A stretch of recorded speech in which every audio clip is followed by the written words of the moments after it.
This week in League, Will Kennedy spends his week avoiding teenagers pinning bags of goon on him as he becomes Australia's toughest clothesline. In a selfless effort to grow the game in Victoria, Pappy misses Origin for the second year in a row by deconstructing himself. In a bid to move from stone cold last, Newcastle look forward to their final solution returning from suspension. Plus, we look ahead to all the action for round 10, Magic Round, of the 2022 NRL season. All that more this week in League.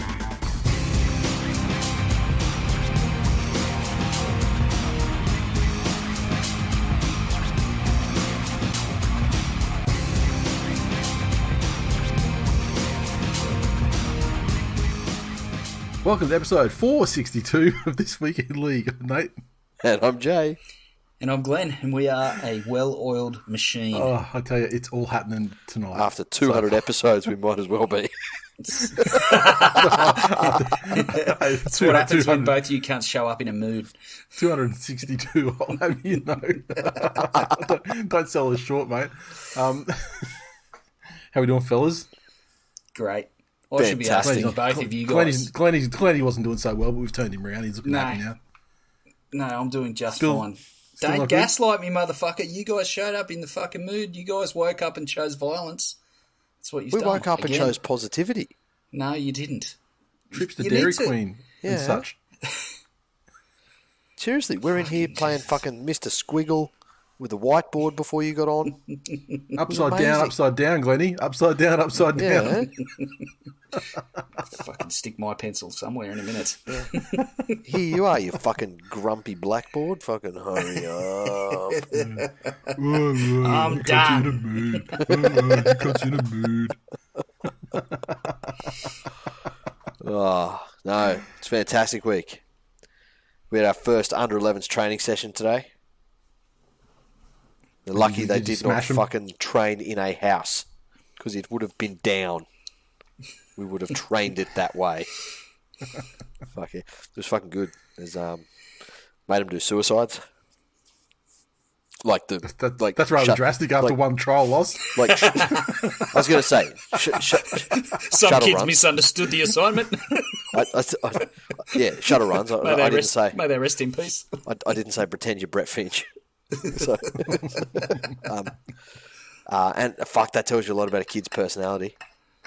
Yeah. Like there were some of them that just fucking ate it up, like just ate it up. Yep.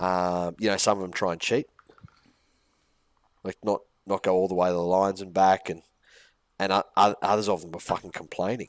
The only children. It's like fucking hell. Right. Did you make the whole group do it again because some kids didn't get all the way to the lines? Yep. Till you did it right. Amen, brother. Till you did it right. That's it. That is the way. That's it. Love it. Yeah, so, no, it's fantastic. A Full Metal Jacket fucking style of training. Nah.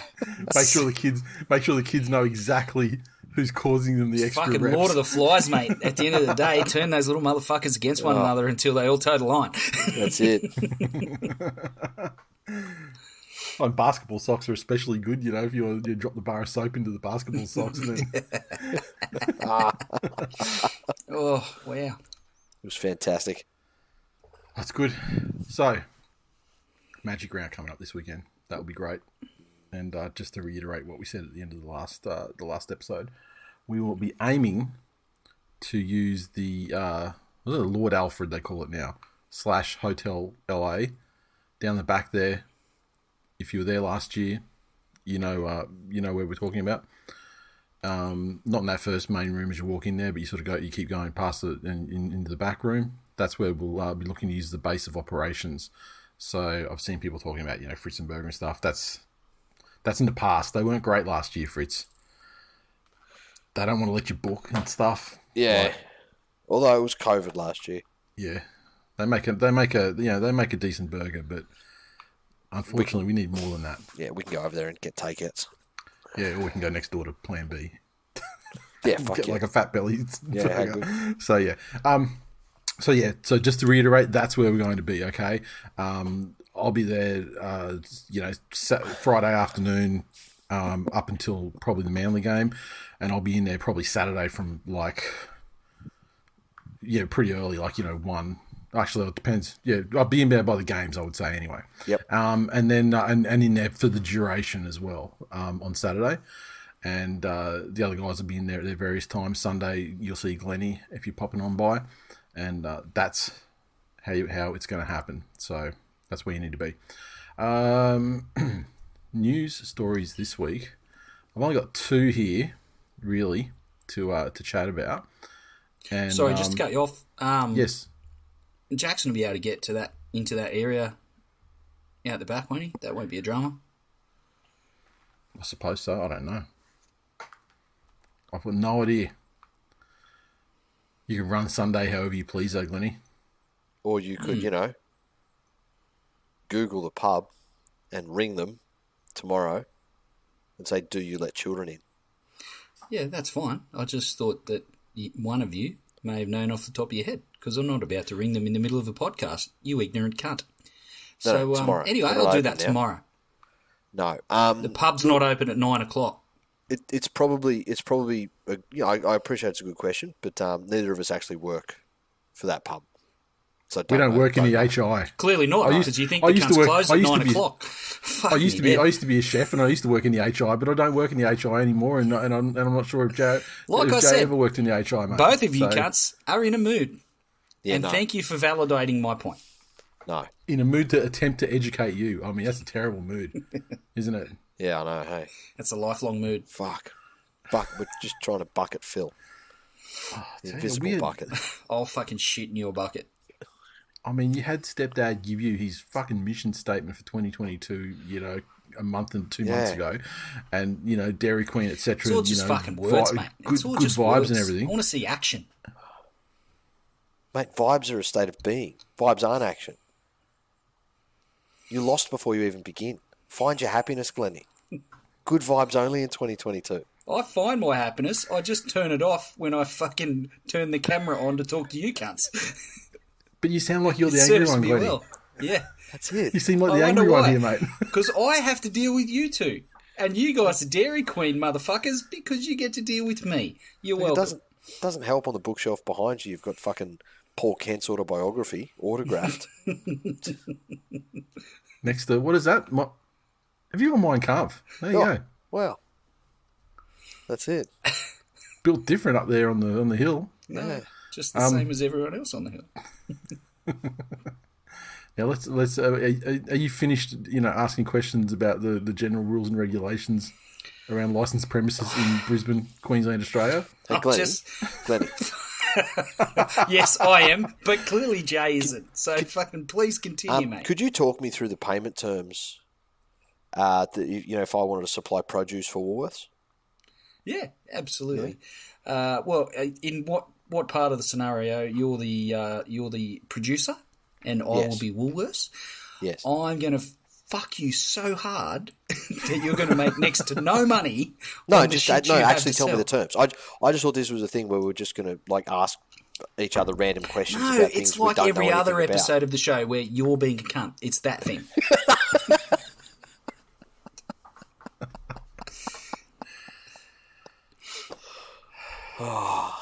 It's good to work in the CI. I'll tell you what. I'll tell you where I don't want to work. Fucking MI, because it sounds like people having tough days in the MI, and then they're coming on to talk to their friends that night. And I ain't got no friends here. Absolute belligerent little cunts. I ain't got no friends here. Dear, oh dear. All right. So anyway, I want to talk about some rugby league stuff. Is that fucking cool? Talk about it then, cunt. I can't even segue with being abused. This is just these conditions. Now I know how Anthony Maroon feels. Having to deal with this constant bullying. Yeah. By an unapologetic cunt. You're the Paul Kent of this fucking podcast, Glennie. You understand? And people listen to it. They can hear it. They can tell. Braith and Asta. But it's like some Freaky Friday version. Because you look like the other bald cunt, but you act like the little one. Because that makes Jay James Hooper. Well, yeah, good. No, you're kind of like an amalgam of the two. That's what we're saying. Oh, it's a Freaky Friday. Mate, can you please talk about some rugby league? It's getting boring. If you let me. Please. Are you ready to move on? Yours. Floor Or is shall we yours. continue? No, let's fucking keep going. Right, we're on. This week in belligerence. This week in Glennie somehow removes all sympathy from the listenership as he takes the fucking mask off and shows that he is the most belligerent bully on this show. Oh, hell. Now, there's a couple of news things I want to talk about. Let's go this one first because while Glennie's feeling belligerent, he'll have something to say, I'm sure. This business has blown up today or yesterday with the story coming out that after the 2020 grand final celebration where the Melbourne Storm defeated the Penrith Panthers, of course, Jerome Hughes put up he did like an Instagram live or, put up a video where he was, disparaging or disrespecting, Mount Druitt and the Panthers players' Mount Druitt roots. Yep. Then the next part of the story is that Stephen Crichton said that the Panthers used that as motivation, and Cam Serraldo sort of said to them like, "Oh, you've got to go out there and defend where you're from," and things like that. And ultimately, Jerome Hughes has come out and said it was obviously after a couple of days on the drink. I can't really remember the full extent of the video. I'm disappointed it came out like that. It's not me, not what I'm about. I didn't mean to disrespect anyone or any area. There was no intent there. There's no bad blood from me, but they use it as a bit of motivation. That's not good, but I can't do much about it now. There's no excuse, obviously. And he goes on to say, didn't mean to disrespect them or their families or anything, and apologise, etc., etc. Yeah. Storm in a fucking teacup. Honestly, he didn't need to apologise. This didn't need to be a story. If they used as motivation, fucking great.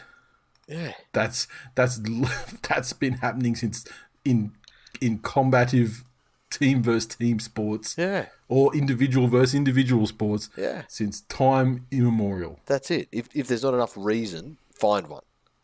Fucking exactly. Find. I don't know Some people need that. Here's the thing. I don't know how many of you watched The Last Dance. Well, I did. If not, fucking, what are you doing with your life? Great doco. It's how I see so much of Phil Jackson in myself. But Oh, fuck. it's Jesus fucking Christ. I don't know if I can do this. Like Michael Jordan went to the extent of making things up that other players had said or done to him or about him, right? Yeah. Like he took somebody not coming over and saying hi to him at dinner because he was like, he's busy, he's having dinner with his mates. Oh, you didn't want to come say hello to him? Fuck you.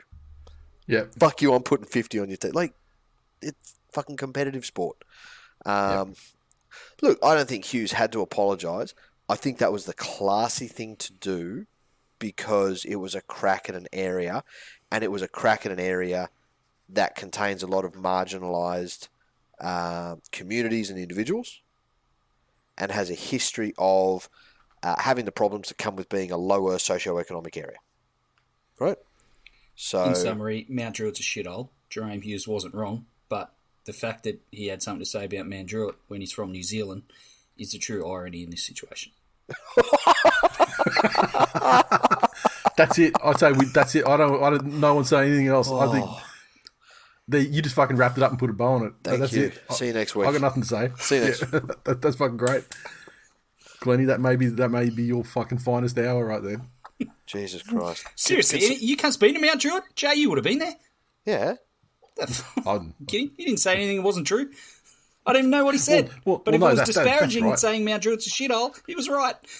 And honestly, if a player's a couple of days deep on the piss after grand final celebrations, he hasn't raped they go anyone. hard, let's be honest. Well, let's be thankful that he wasn't dropping N-bombs and and snapping the trophy and fucking talking about how he beat the rap on the sex tape and fuck the haters. So. Well, that's it. We would have been deprived of the greatness of Jerome Hughes because he would have been shipped off to Super League if that had been the case. Yep. And then got a taste for the fucking fine red wines of France, and then he, until his logical conclusion of playing third tier with Jimmy, and just absolutely carving up French farmers. That's it. Well, Maybe Mitch Barnett and he have something in common. And it all comes to a logical conclusion. The other one that I want to talk about was we mentioned it on the Monday one briefly, but Kieran Foreign has signed with the Titans for a 2-year deal, and I really just wanted to talk about me personally, I would love to have seen him finish his career with Manly. I can't believe how much value we got out of him for such a low price for these 2 years, and I'm really happy that it's resurrected his career to the point where he can sort of catch himself another a final payday. Yeah. Before his career ends, and so I don't have any problem with it. I wish that we could have afforded to keep him, and got something together where he could have finished with us. Really, I just wanted to talk about the value of it to the Titans. Like, obviously, a player like him is definitely what they need. I mean, they thought they could.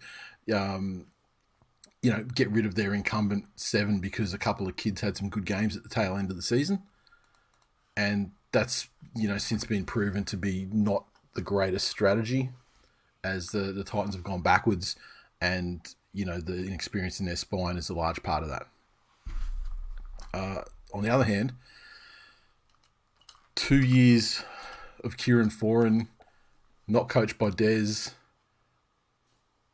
2 years at the end of a career that has seen a lot of injury until recently. Yeah, and he has an absolute history of doing nothing when not being coached by Des Hasler. Well, doing very little. If he's outside of Manly, he's not outside of Daly, and he's not under that sort of umbrella.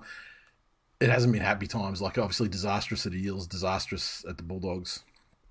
So he also does have a penchant for single mums with giant 90s plastic bolt-ons. So, there's an absolute epidemic of them.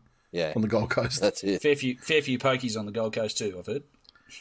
Not as many as fucking Sydney. There would be more pokies, I reckon. Take a 5-10k radius, and there would be more pokies in the pokey rooms in pubs in Sydney than there would be in the casino at the Gold Coast. Yeah, probably. It's a very fucking small casino. You only have to have a very short hike just over the border, though. Panthers than there are in Queensland. Mate, well, there's definitely more pokies in Panthers than there is at the Treasury in Brisbane. Yeah. Definitely. There would be definitely more pokies in Panthers than anywhere, though. The Treasury doesn't have a fucking reigning premiership rugby league team, so fuck the Treasury. Yeah.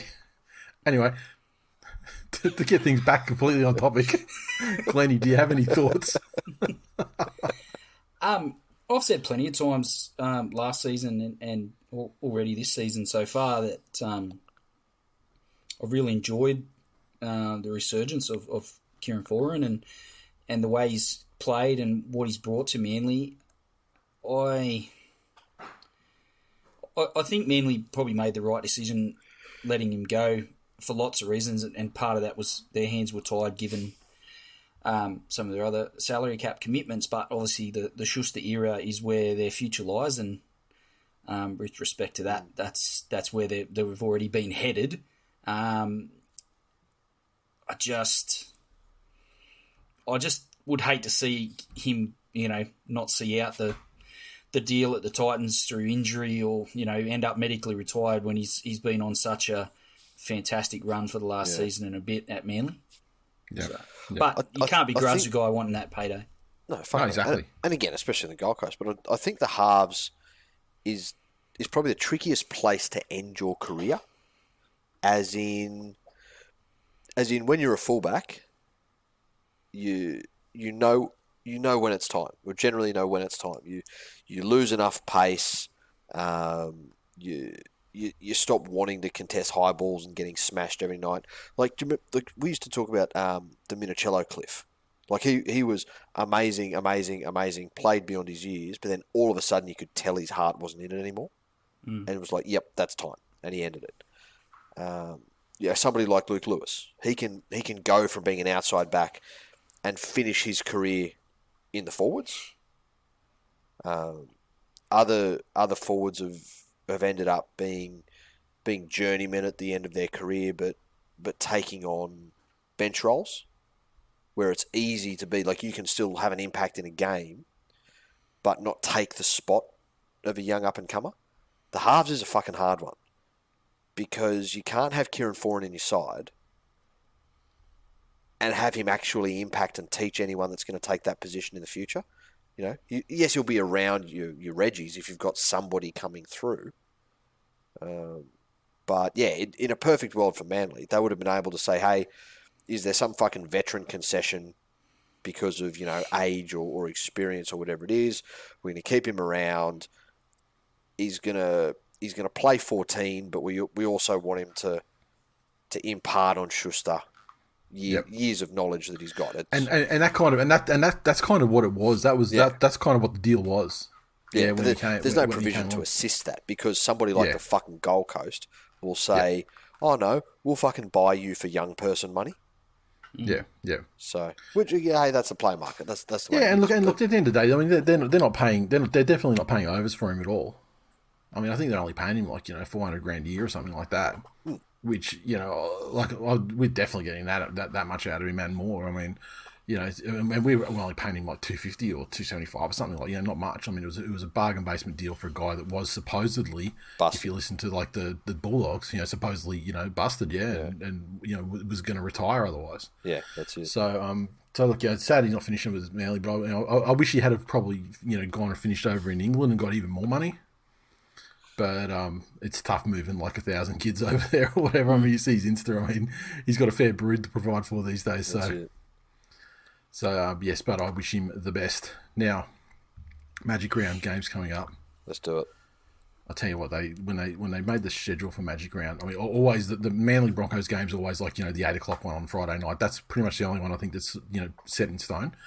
But fuck me, what were they thinking, allowing the Bulldogs and the Newcastle Knights to kick things off for us on at 6 o'clock game? I mean, if they wanted to say, yeah, look, everyone's going to be at the Caxton getting pissed, like, let's just put something in there, while people are getting fucking, primed for the big weekend. This is the first game. Doesn't matter if they're at the pub and miss it, but like the way with the rain that we've been having, and with the way even when it's fine weather in Magic Round, I mean, the ground is getting pretty chewed up by those Sunday games. Yeah, and so I think almost you go, okay, well, the Dogs and Knights they're last, pretty much down the so they've got to play the last game, and then that way put them on after everyone's left. Yeah, and if the ground is like an absolute cow paddock and there's 10 ACLs, well, yeah, nothing of value was lost. Will anyone know the difference? Yeah. Anyway, they're kicking it off 6 o'clock on Friday, Suncorp Stadium. The Doggy side. What do we got here? Siamanafanai drops the reserves. Patolo replaces him on the bench. Fatala Mariner is listed in the reserves after an enormous injury layoff. And I guess he's inching his way back to a first-grade position. The Knights. Mitch Barnett returns to the side. Straight in at 11. Clune is back after his injury. And Clune straight back in at halves. And Crossland back to the bench. This is a tough one, hey? This is going to be a spectacularly poor game between two very ordinary fucking sides. The side that can't attack. It's like that thing, like what happens when the irresistible force meets the immovable object. What happens when the team? Yeah. What happens when the team that can't attack meets the team that can't defend?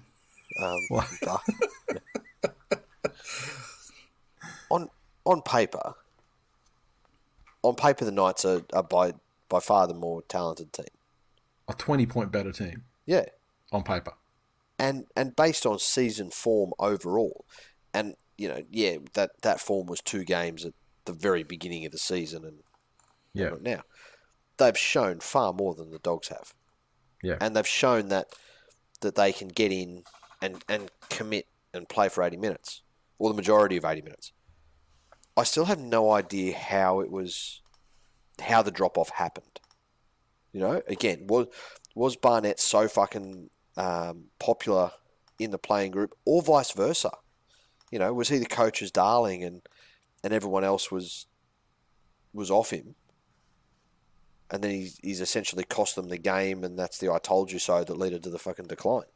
But you got to remember though, in that round 3 game, I mean, that was like a top of the table clash against the Panthers. That's it. They were spoken of as a legit chance, and they were well in the contest, in the physical back and forth, and ahead on the scoreboard when he got sent off. So,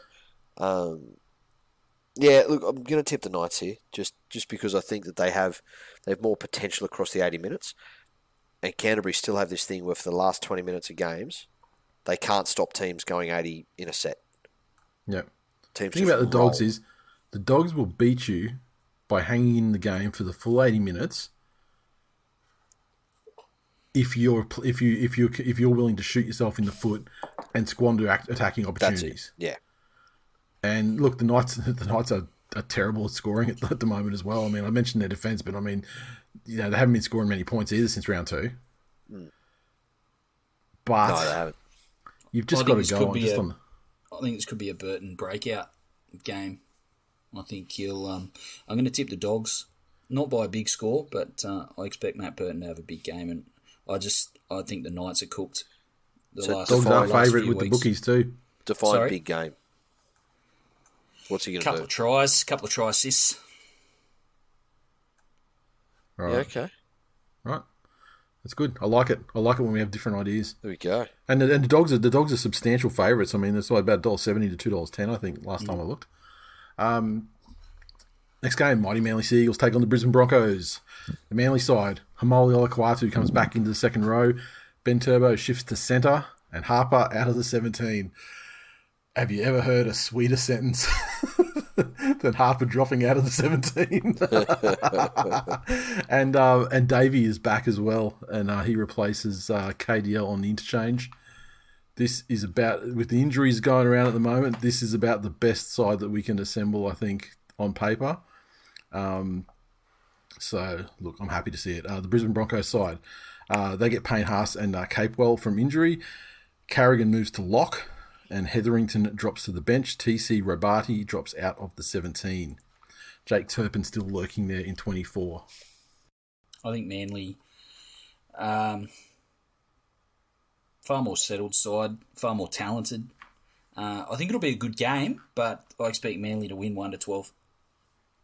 Yeah, I think we're actually a less settled side, really? just because we've had so many injuries and we've been forced to, like, it's very rare that we've had all of these guys on the field at the same time. Like, Ben Trebojevic, he was meant to be centre last week, but then he had to change to the pack at the last moment because there was because Hamoli was out with the flu or whatever.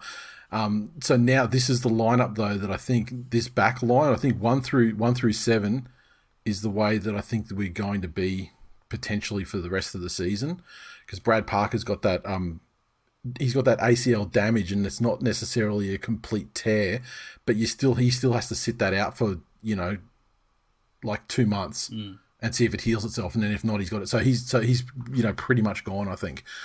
So this pending Benny Turbo going well, I think this will probably be the way that we line up 1 to 7, for the rest of the year, and with Christian Tuipulotu and Kohler in the side, that's what I wanted pre-season, to get those two into the back line. So, having said that though, we've got most of our props back in the side now, which is great. I think Hamoli and Ethan Bullimore will do a great job in the back row. So it's more settled. It's more of the sort of side that I want to see from us, with the injuries we have. But it's kind of not settled because we had so many injuries in the forwards, swapping out each week. But you're right. I mean, certainly more talented, and I think if they play the conditions okay, I think they'll be all right. The halves in terms of kicking games and for territory. Especially in what's looking to probably be a rainy or wet ground match, that's going to be important, and they both kind of cancel each other out a little bit there. So it's really going to come down to, I think, the handling, and then and even with the handling, all things being equal, I think we've got the talent to put more points on. Fair. Yeah, the thing I'm really excited to hear is the battle of the sevens.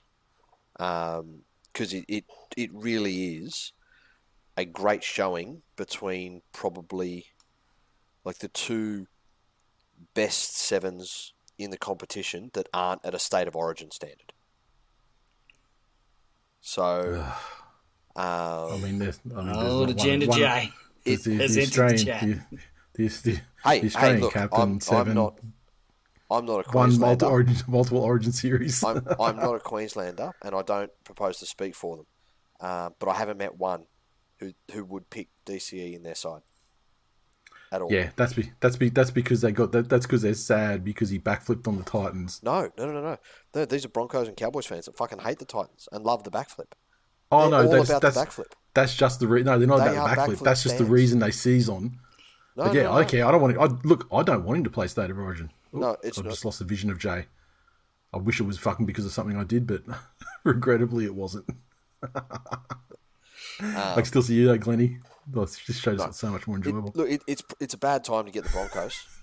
They've got that much more confidence now from a couple of good weeks, and that win over Souths would have really filled them with confidence. And they're starting to hum along in that hole that Reynolds is the maestro, and they're all just doing as directed. But I don't think you can ever count a team with Tommy out, especially when, you know, the Broncos obviously play wonderfully at Suncorp, and mentioned a couple of weeks ago they're getting back to that side where Suncorp really is an advantage for them. I don't think Magic Round gives them that advantage because it harkens back really easily to the COVID times, and that's still so fresh in most teams' mind that it's familiar enough for them. That the round has enough of a carnival atmosphere, and it's enough out of the norm anyway. And Manly played this fixture even before Magic Round. Manly always played this fixture in Brisbane anyway. Yeah, as a home game. So yeah, Brookvale North. Manly. Again, as long I don't know. You can say this about any team, but as long as they don't have one of those poor handling Manly nights, they'll be good enough for the Broncos. Right, we move on to Saturday afternoon games kicking off at 3 p.m. The Warriors take on the South Sydney Rabbitohs. The Warriors side bolstered by the return of Tohu Harris. He was an important in for him. He captains the side and he pushes Katoa out of the 17. Montoya back on the wing, Berry out to the reserves, and they've got some new signings there in Freddie Lussick and Ronald Volkman on the extended bench. The Rabbitohs side, Cam Murray injured, which means that Arrow plays lock and Host comes into the second row. Thomas Burgess is back, named at prop, and that forces Miley to the bench. Paulo in the starting centre with Tass out of the 17. Nikorima named at 14 to face his former side in his first game for the Rabbits. You'd expect the Warriors surely to have an element of bounce back in them, given the horrors of last weekend. I don't see it being anywhere near enough to beat South. I know South have been plodding along and been unconvincing this season, and still, in a lot of ways, still struggling to find their way with Elias in the 7, but I still expect South to be way too good for the Warriors. And that's something, and Thomas Burgess being back as well is a big thing for them as well. I mean, isn't it funny how these Burgeyes have all had an era at the club where they were like, you know, legitimately good. Sam was dominant early, and then when Sam sort of tailed off a bit, George was great, and Tom was, wasn't shit, but he wasn't great. He wasn't very good. But now Tom, I mean, in the absence of the other Burgeye sapping his fucking Burgeye powers, he's legitimately fucking great for them this year. The only one that was never really that good was the one that played for Manly. Yeah, God, he was garbage. What was his name? Luke. Yeah. Luke. Fucking Luke's. Am I right, Glennie? Fucking Luke's. I gotcha. Look, Cam Murray's a big out, though, for the Rabbits. Huge. I mean, he holds their shit together. Absolutely. You know, sometimes in some games this year, he's been the only thing that's held their shit together. Like, when the rest of it's been imploding around them. So, how they react to his loss is a big deal. And when you're replacing him with Jai Arrow, who has done some of the dumbest fucking things on a rugby league field. Yeah. When you replace the guy that holds it all together with the guy that unravels everything, It's not a great. Yeah. It's not like for like. I mean, surely having Jai Arrow and Liam Knight in the same 17 makes that, on average, one of the lowest IQ sides in the competition. Well, I think the Warriors are the perfect opponent for Cody Walker.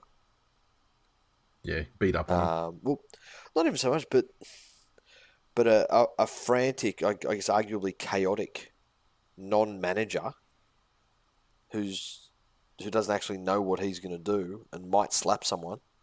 Yeah. That's South. Yep, I think South, and like, I'm not sure. Like you mentioned, the bounce back for the Warriors. I don't know what kind of bounce back there is in that. Like, that was... Well, there has to be something. They have to respond as a team. Not so much... That shit's going to stay with the franchise. Yeah. In talking about, right, so not necessarily the quality of the football played here, or even talking about the effort, but has there been a worse performance in a game with a numbers advantage that great? For three quarters of the game, yeah, they had the advantage. So, like, I don't want to bandy around, worst performance ever, because that's objective, and what do you base that on? Yeah. But yeah, that's it. This is something we've never seen a bounce back from. It's not a fucking coach going. It's not a loss on a player's 100th or whatever it is, or Parramatta losing on Old Boys Day. Yeah, like Knights losing on Old Boys Day. Yeah. Yeah. Anyway. Yeah. It's just it's unprecedented. It is. So next we look at the Gold Coast Titans taking on Dragons, and this one's a 5:30 game. And the Titans side, Jaden Campbell returns from injury at fullback. Finally, that drops Will Smith out, and Brimson moves to 5'8". The back line, what do they got here? Thompson and Marzu. Casualties dropping to reserves. Philip Sami returns from injury, and Jermaine Osako is promoted to the wing. Herbert's also out, so Ehsan Masters makes his first appearance of the year, and Kevin Proctor drops out of the pack. Isaac Liu shifts to second row, and Wallace starts up front. So this is what you want to see out of a coach who's had some issues of non-performance in the side, culminating in last week's absolutely putrid effort against the Roosters, where they were just non-existent. So Titans fans, I know, would be super happy to see Proctor out of the 17 because he's been, the main offender in many cases of these games this year. Some of the other axings may be harsh, but I love a coach that's going to fucking provide consequences to the squad for lack of performance. Absolutely. So I think the Titans can only get better from this. The Dragon side, unchanged 17 to reward all the players for the way they got fucking smoked by the Storm. In exact diametric opposition to what I just said about the Titans. Is that like rubbing your puppy's nose in its shit? Like, I will force you to play with these other fuckwits and them with you.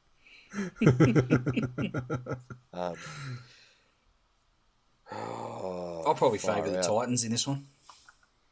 The Dragons come in favourites at $1.79, but I think with the changes, and I think the Titans are probably a side more likely to respond to that. And the Dragons, there's no real incentive or push for them to turn their performance around. Given the coaches, by way of selecting them all again, said that was okay. Yeah. So yeah, I'll probably slightly favour the Titans. I want to believe that the Titans will respond to the wholesale changes and to the actual legitimate consequences for playing like shit. Brimson. Yeah, they had some good games out of 6 for him earlier in the season as well. When they weren't getting smoked as badly, or they were, at least putting on a lot of points. Yep. So yeah, look, I reckon I'm just favouring the Titans because I kind of want I want them to win because I like it when a coach drops players. Because fuck the Dragons and fuck their fan base, Nathan. Oof. That and also Glenn, that too. The Melbourne Storm take on the Penny Panthers. It's a Saturday night game, and it's the big one. Somewhat reduced a little bit with the injury to the multiple injuries to Ryan Pappenhausen, and he's out for a month. That's fucked. Poor yeah, fucker. like right before the big games and Origin. So Nick Meaney's a fullback, and I just as much as the highlight reels ticked over from that when Moses Mbide ushered him through on that length of the field try last week. He's no pappy. He is no pappy. Remus Smith has done his peck. He's looking for a couple of 2 to 3 months out as well. So Meaney goes to fullback. Marion Sevi comes in at centre for his first appearance this year. The Panthers side, Scott Sorensen returns from illness, and that pushes Eisenhuth to the reserves. And look, I mean, correlation doesn't necessarily equal causation, but Scott Sorensen was the sole reason that the Panthers lost last week. And I expect them, and look, I expect this to be a good game despite Pappy not being there, because let's face it, I mean, like, whilst he is amazing, he's putting on a lot of points in massive blowouts as well. Munster's the danger zone. Yeah. Munster is the fucking danger zone, and he's not not to mention the twin, not to mention the twin threats out of hooker as well. Yeah, this is still a very good Melbourne Storm lineup. Look, Brandon Smith worries me. Smith worries me. Harry Grant is the fucking yang to Isaiah Yeo's yin. Right, like if you remember how he was in the finals last year, he's young. He still has a way to go. So what I'm saying is he's horribly overrated. Horribly fucking overrated. Oh, fucking Jesus. There is no way that statement can backfire. Cool. He has a good game and then shows that he is properly rated. Okay, cool. I mean, he's had a lot of good games, and he played well in State of Origin as well, which we like to say is the highest form of the game. Thor.gif. But yeah, but Brandon Smith definitely fucking worries me. I think this is one where Penrith really need their forwards to stand up after being under pressure. I think that they may have gotten used to, I guess, a little bit of a free ride in terms of, if you can force some mistakes out of teams, and if Nathan's boots keeping them starting their sets right down the other end, and your outside backs are getting down with an incredible chase and making the first, second, sometimes third tackle of the set anyway, the forwards really only have to come in and mop up at the end. Yeah. Whereas where they seemed to struggle last week against Parramatta was where they were put under sustained pressure and then had to try and reclaim some territory. So I'd like to see a great performance from the forwards. But I think Penrith will learn enough and hopefully have that within them, and use this as a teaching experience for those young guys on the team that didn't have the 2020 to learn from, because last week couldn't have felt good. So, yep. Penrith 13+, put your house on it. Yeah, look, I don't think it'll be like that, but all I'm looking for is a good game out of it. I don't know who's going to win. I'd probably favour Panthers if I was going to favour any of them. It's a legit battle for the top spot, though. Yeah. Which is good. Yeah. What do you reckon, Glennie? I like Penrith. I think they haven't had many losses over the last few seasons, and the fact that they're playing this game, which is enough motivation in itself, but off the back of a loss, I think they will be at the top of their game, and I think it'll be a close contest, and I think it'll be a cracking game, but I expect Penrith to win. Beautiful. Okay, so we move to the Sunday cow paddock matches, and the first one, the Sharkies take on the Raiders. Sharky side suffering suspensions with Will Kennedy and Jesse Ramian, and so they've shuffled their back line with Nico Hines moving to the fullback position. Trindle comes into half. Tracy goes from wing to centre for Ramian, but the Mutt returns on the wing. So what else have we got as well? Tolman named back at prop, Finucane lock, McInnes on the bench, and Royce Hunt replaces Fafita on the interchange. Raiders side, Jared Croker injured his shoulder again. So Seb Chris is back in the starting side at centre, and Savage is on the bench in 16. Sharks for me. I don't think the Raiders are much of a show in this game at all. even with the reshuffle for the Sharks. I think Hines will still play a fairly commanding role, even from fullback, and I just don't think the Raiders have it in them. Well, again, that's the beauty of signing somebody like Hines. He came to them after playing, probably one of the all-time great replacement seasons, replacing Pappenhausen. Yep. And there was a luxury they had that they're like, well, look, you can play in the six. Now he's just going back to the position that he dominated in last year. So, yeah, it's not a great step back for them, but 100%. They've got enough points in them that the Raiders now have to worry about that second half again. They beat the Bulldogs last week, but all of a sudden they're going up against a team that can really fucking pile some points on in a very short period of time. And they cannot afford to blow a second half lead again. But I think Sharks will be too strong. How much did you put into the game last week? Did we really talk about it? The lack of Jack Whiten knocking the ball over the dead ball line 5 or 6 times. Yeah, well, hey, fuck. Was that the entire difference? Is that the catalyst for the fade? Someone in the socials comment said that, the issue wasn't a fade; it was Whiten. Yeah, but is Whiten not necessarily is his 7 tackle sets? Is that the catalyst for fades? That's not just his presence, but his actions. Look, I think the Sharks will want to bounce back. They had the glorious win last week. Down on numbers, and as damaging as that can be to the psyche of a club like the Warriors. Yep. For being the loser in that in that matchup, I think for the Sharks, it can be a massive boost. Yes. They feel invincible. So and you only really need a little bit of confidence against the Raiders, because that's a team that just doesn't fucking have any. Yep. The Roosters take on the Eels, 4:05 p.m. game. The Roosters side, Sam Verrills is out injured. Shocked me. Connor Watson comes back from a throat injury. He'll be named at hooker.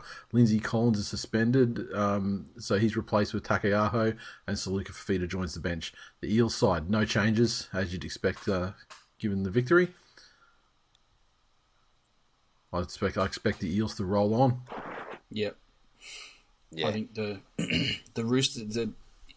Eels will probably expose just how far off the Roosters are from the top teams this season. I think Para be buoyed by last week, and I don't think it'll be an absolute blowout, but I think Para will control the game, and the Roosters, they'll have some work to do after this game. They've been papering over a few cracks so far this season. I think Para's going to highlight a few areas where they're just off the mark. Yeah, I don't think Connor Watson is the answer at 9 for them, and they can't get the cheese up there fast enough. They can't get him in there soon enough to solve that issue that they've had ever since Friend was forced to retire. I think the Eels forwards, if they can contain any impact from Radley in attack, then it's tough. I mean, there's like Teddy, Tupou, Joey Manu are fucking great attacking players. Yep. But the halves just aren't clicking, and defensively, I have questions on the Roosters as well. Yeah. The Roosters are legitimately at that stage where it's where do the points come from? So outside of a Manu or Teddy solo effort, where do the points come from? Yep. So, unless they're playing the Titans. True. Parramatta. Yep. And finally, the West Tigers take on the North Queensland Cowboys. Last game of Magic Round, 6:25 p.m. on Sunday. Luciano Leilua returns for the Tigers. Seyfarth is benched and McKaylee out of the 17. The Cowboys side, no changes. And why would they change a thing when they're fucking humming along so well? This game is a huge test to your "we always beat the Cowboys" credo. Beat the Cowboys. I was going to say, Glennie, is this the last shred of positivity that club has? that they always beat the Cowboys. North Queensland. No, no, look, the I think Tigers. North Queensland's been trying valiantly, and I think it's insulting for you to suggest it's the last shred of hope they'd have to grace the same field as the Tigers. No, not North Queensland. So if this is taken away from you that you always beat the Cowboys, is there anything left to? Well, to be Cowboys beat positive us about? last year. They were fucking 40-0 at half time, mate. Like, After Glennie said they always beat the Cowboys. To be fair, it's not something the Tigers hang on to. It's just something shit that I say. Okay, it's not something that's just regurgitated about the clubs, like people just stretching their quads at the centre of excellence and saying, "Well, quads are fucking loose, and we always beat the Cowboys." That's not what happens, mate. It's just something dumb that I say. Loose quads beat squads. Absolutely. Look, having said that, we always beat the Cowboys, and I feel like that this will be a, we've always been in a game for these last few weeks, and I expect us to always be in this game and finish in front on the scoreboard after 80 minutes, quite convincingly, if I'm honest. 13 plus. Jackson Hastings, man of the match. Magic round. We've never lost. Undefeated at Magic Round. We always beat the Cowboys. It's a fucking guaranteed win. Love it. The Cowboys are going to win this game. Fucking legitimately. Did you not listen to a word I said? By 28 points. Wow. Oh, that's a load of shit. The only possible variation to my prediction is a disrespectful field goal. If Dearden or Chatty or Drinkwater want to get some practice in for the meaningful matches, Val might even knock one over. Who fucking knows? There you go. 28-point win, maybe 29 or 27. One of those three. Put it on there. Put your house on there. Amazing. And you'll have a couple more houses. It's the most ignorant thing I've heard in my life. Yeah. You can't. You're not getting your feedback into your headphones, Glennie. Oh, lovely.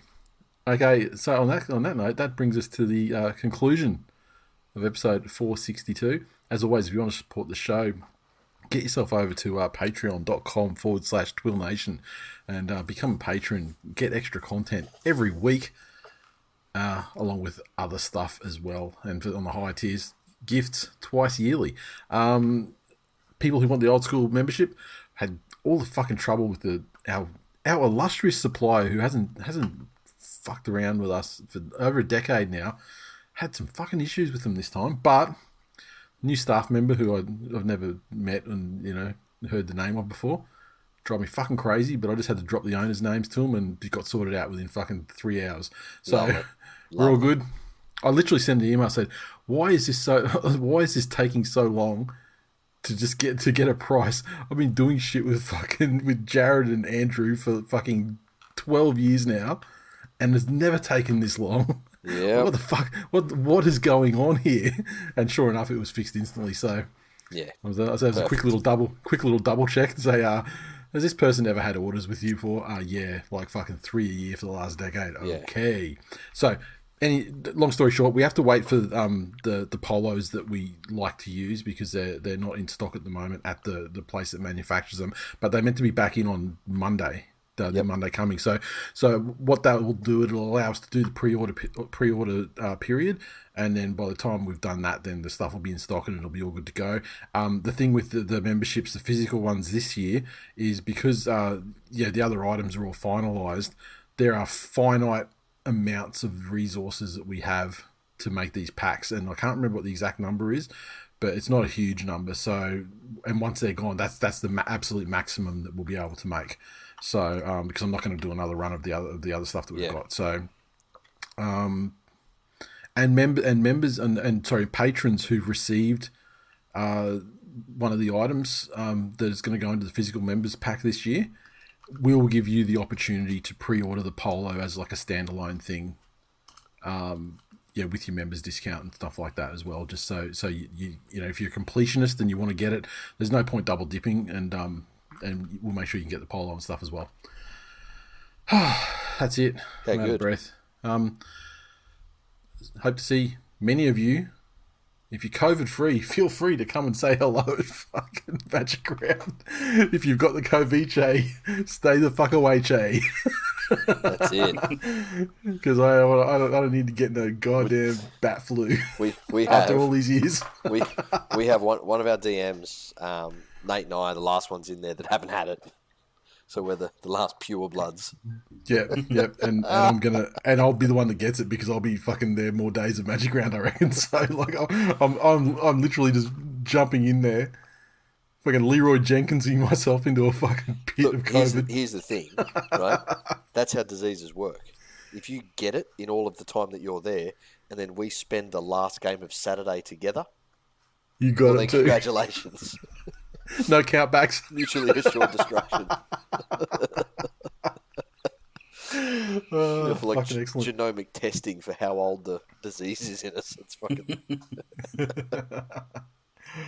Oh, that's Lovely. it. So, yep. Hopefully we'll see tons of you guys and girls on excited. Magic Round on the weekend. I Excited. already got some things lined up to catch ups and stuff with various people. Yep. And looking forward to it. So we'll see you there. And for those that aren't making the trek, we'll talk to you again on next episode. That's it. Oh, look, we should probably give out an FYI. Yes. Next week's episodes may be delayed as well, based on the fact that we will all be at games, Yeah, true. not able to record on Sunday. So Yeah, true. So yeah, great. Another Wednesday cram session. yeah, no, hey, fuck. Great. How the fuck did we do that for so many years? I tell you, that's I know. I mean, it's like a night out. It's like a heavy night in the piss now. Yeah, I know. Like if, when we're up, we do 2 episodes back to back. It takes me a couple of days to fucking get. I'm looking at the clock now, Yeah. and I'm thinking, fuck. I hope these membersodes have good questions. I'll fucking needs to carry itself tonight. But no, let's wrap this up. I am so fucking keen for this membersode this week. This has been a long time coming. Yeah. Fuck, it's going to be a ripper. Let's go. No. See you next time. See ya.